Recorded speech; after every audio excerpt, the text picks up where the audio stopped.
আর যদি তুমি বিয়ে না করতে, আমার মাকে নিয়ে সংসার করতে, তাহলে আমাকে সব কথা বলা কেউ সাহসী পাইতো না।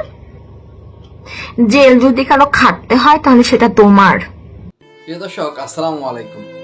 রাজশাহী পটিয়ায় রিমি আমাদেরকে অনেক কিছু শিক্ষা দিয়ে গিয়েছেন। দায়ী কার?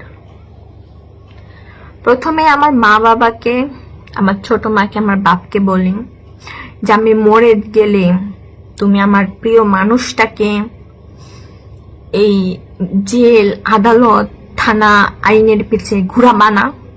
দায়ী তুমি। আর যদি তুমি বিয়ে না করতে, আমার মাকে নিয়ে সংসার করতে, তাহলে আমাকে সব কথা বলা কেউ সাহসী পাইতো না। জেল যদি কারো খাটতে হয় তাহলে সেটা তোমার, সেটা একমাত্র তোমার, আর কারো না। সমাজে মানুষকে একটি মেসেজ দিয়ে গিয়েছেন সেই যাওয়ার সময়। তার 23 মিনিট, 12 মিনিট, 5 মিনিটের ভিডিও সামাজিক যোগাযোগ মাধ্যমে এখন ভাইরাল, যেটা সারা বাংলাদেশের মানুষের হৃদয় নাড়া দিয়ে গিয়েছে এই রিমির ঘটনাটা। হ্যাঁ প্রিয় দর্শক, আপনাদেরকে একটি কথা বলে রাখি, মা বাবা যদি খারাপ হয় সন্তান কখনো খারাপ হয় না, এমনটা নয়। হয়তো মা বাবা খারাপ, সেজন্য কি সন্তানও খারাপ হবে? অনেকে আপনারা অনেক সময় মা বাবা খারাপ হলে সন্তানকে অনেক ধরনের কথাতে গালে গেলে আপনারা দেন। হ্যাঁ দেন আপনারা, কিন্তু আমাদের এসব থেকে বের হয়ে আসতে হবে। রাজশাহী পটিয়ায় এই রিমি আমাদেরকে মেসেজ দিয়ে গিয়েছেন। যখন তার এই 20 মিনিট, 12 মিনিট, 5 মিনিটের ভিডিওটা আমি দেখি, আমি নিজের চোখের পানি রাখতে পারিনি, ধরে রাখতে পারিনি। প্রথমে সে বলেছেন যে তার এই ধরনের কাজের জন্য অন্য কেউ দায়ী নয়, তার বাবাই দায়ী। বাবার জন্য সে বলে গিয়েছে, আমার এটার জন্য দায়ী একমাত্র হচ্ছে আমার বাবা এবং আমার ছোট মা। ছোট মা বলতে তার বাবা একটি বিয়ে করেছেন, দ্বিতীয় বিয়ে আর কি, দ্বিতীয় বিয়ে করেছে সৎ মা বলতে পারেন। তার মা বাবা কারণে সে এই ধরনের সিদ্ধান্ত নিয়েছেন। তার বাবাকে আরো বলেছেন, তোমাদের কারণে আমাকে মানুষ অনেক ধরনের কথাবার্তা বলে, সে ছোটবেলা থেকে এতটুক বড় হয়েছি, আমার বিয়ে হয়েছে, তবুও আমি এ ধরনের কথা শুনতে হচ্ছে। তুমি যদি আমার মার সাথে সংসার করতে, তাকে ছেড়ে যদি তুমি না যেতে, যদি দ্বিতীয় বিয়ে না করতে, তাহলে হয়তো আমার জীবনটা সুন্দরভাবে আমার জীবনটা সুন্দর হতো। সে শেষমেশ একটি কথা বলেছেন, আমার এই পরিস্থিতি, আমি এই দুনিয়া থেকে যাওয়ার একমাত্র দায় যদি কেউ হয় তাহলে তুমি বাবা। একমাত্র দায় যদি হও, একমাত্র দায় যদি কেউ হয় তুমি বাবা, আর জেল খাটতে হলে তুমিই খাটতে হবে বাবা। তার স্বামীর ব্যাপারে সে ভিডিওর মধ্যে বলেছে, আমি তোমাকে অনেক ভালোবাসি, আমি তোমাকে অনেক ভালোবাসি। তোমার নামে যদি কেউ এলিগেশন দেয় বা বলে যে তোমার মানসিক টর্চারে আমি এই দুনিয়া থেকে চলে গিয়েছি, তুমি তার নামে মামলা দিবে, তুমি তার নামে উল্টা মামলা দিবে। তুমি আমাকে অনেক ভালোবাসো, আমি জানি, আমিও তোমাকে অনেক ভালোবাসি, কিন্তু এ সমাজে মানুষ আমাকে থাকতে দেয়নি কিছু মানুষ। সে তার সন্তানের ব্যাপারে একটু কথা বলেছেন, স্বামীর উদ্দেশ্যে বলেছেন, তোমাদের দুজনকে আমি অনেক ভালোবাসি, আমার সন্তানের তুমি বাবাও তুমি, মাও তুমি, তাকে একটু দেখে শুনে রাখবে। আর প্রিয় সন্তানের ব্যাপারে এই রিমি বলেছেন, মা তোমাকে আমি অনেক ভালোবাসি, তো আমি জানি তুমি অনেক স্ট্রং, আমার মতো তুমি এ ধরনের কাজ করো না, তুমি চিন্তা বুদ্ধি দিয়ে বিবেক বিবেচনা করে তুমি জীবনের প্রতিটা পথ এগিয়ে যাবে, আমার মতো এ ধরনের সিদ্ধান্ত তুমি নিবে না। যখন এই কথাগুলো আমি শুনতেছি রিমির মুখ থেকে, সে ফেসবুক পেজে লাইভে এসে বলেছে, আমার শরীরে পশম দাঁড়িয়ে গিয়েছে। তার স্বামী সম্পর্কে আরো বলেছেন, তোমার যখন চাকরি ছিল না তখন আমি তোমার হাত ধরেছি, তোমার সাথে থেকেছি, তোমাকে ছেড়ে যাইনি, তারপর তোমার চাকরি হয়েছে, তুমি বেতন পাইছো, টাকা উড়াচ্ছ, তবু আমি তোমার সাথেই ছিলাম। আমি যখন এই দুনিয়া থেকে চলে যাব, থাকবো না তোমার জীবনে, তখন তুমি একটি বিয়ে করবে, ওকে একটু সময় দিও, ওকে একটু সময় দিও। তাকে একটু ভালোবাসো, কেয়ার করো। পুরো সম্পূর্ণ এই 20 মিনিট, 12 মিনিট, 5 মিনিটে রিমির যে বক্তব্যটা, সে লাইভে এসে যে কথাগুলো বলেছেন, সেগুলো প্রত্যেকটা সমাজের মানুষদেরকে একটি মেসেজ দিয়ে গিয়েছেন যে মা বাবা প্রথম হচ্ছে মা বাবা। মা বাবা যদি আমাদের সমাজে কি হচ্ছে জানেন, যে আলাদা হয়ে যাচ্ছেন, একজন আরেকজন স্বামী স্ত্রী আলাদা হয়ে যাচ্ছেন, কিন্তু আপনাদের একটি সন্তান রয়েছে, তার ভবিষ্যতের কথা আপনারা কখনোই চিন্তা করেন না। যে মানুষের নানান ধরনের নানান কথা বলবে, তার কি হবে।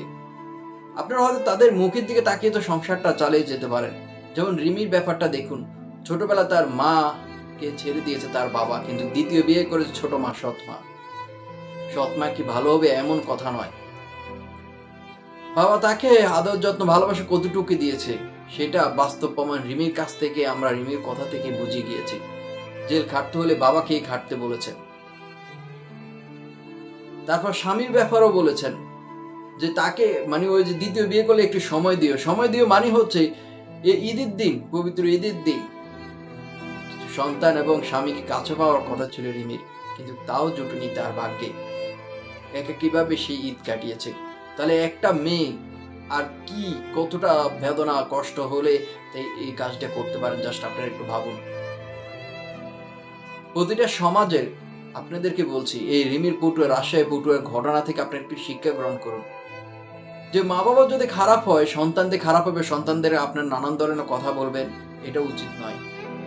আর স্বামীর ব্যাপারে বলবো, আপনাদের প্রিয়জনদেরকে একটু সময় দেন, তাকে বোঝার চেষ্টা করুন সে কি বলতে চায়, কি করতে চায়। বোঝাপড়া যদি ভালো হয় তাহলে এই ধরনের কেউ সিদ্ধান্ত নেয় না।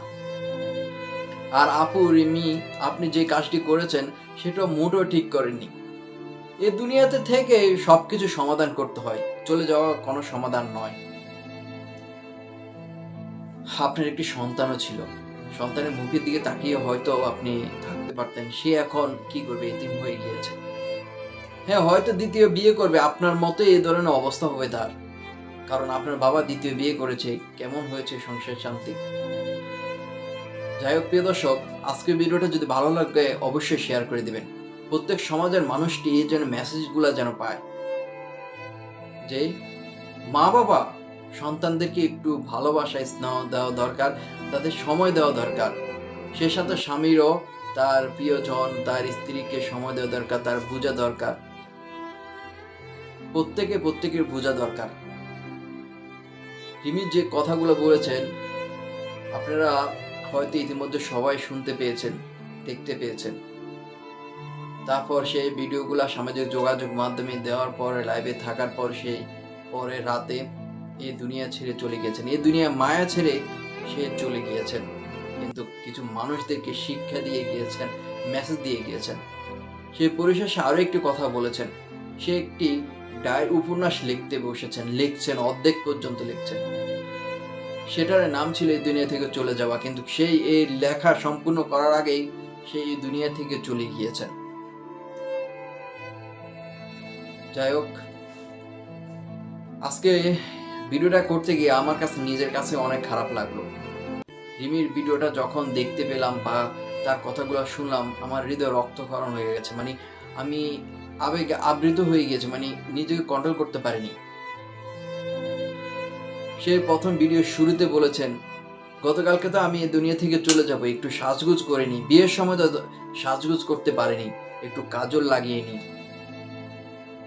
সেই সবকিছু শাড়ি, সবকিছু সাজগুজ করে একটু নিজেকে রিল্যাক্স করতে চেয়েছেন, কিন্তু তার সেই মানসিক কষ্ট সবকিছু মিলে সেই শান্তি, সুখে শান্তিতে নেই।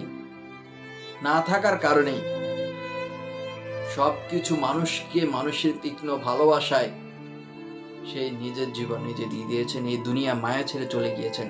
বলেছেন হয়তো আমি এই দুনিয়াতে শান্তি পাইনি, ওইখানে কি শান্তি পাবো কিনা জানি না। যাই হোক, এ ধরনের রিমির মতো আপনারা কেউ সিদ্ধান্ত নেবেন না, কারণ এই দুনিয়াতে থেকে সবকিছু সমাধান করতে হয়। চলে যাওয়া কখনো সঠিক সমাধান নয়।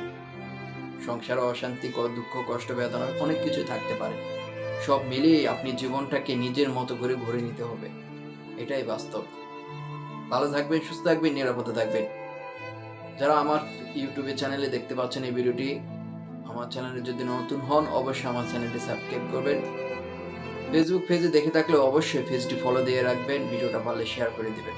ধন্যবাদ সকলকে। আসসালামু আলাইকুম ওয়া রাহমাতুল্লাহি ওয়া বারাকাতুহু।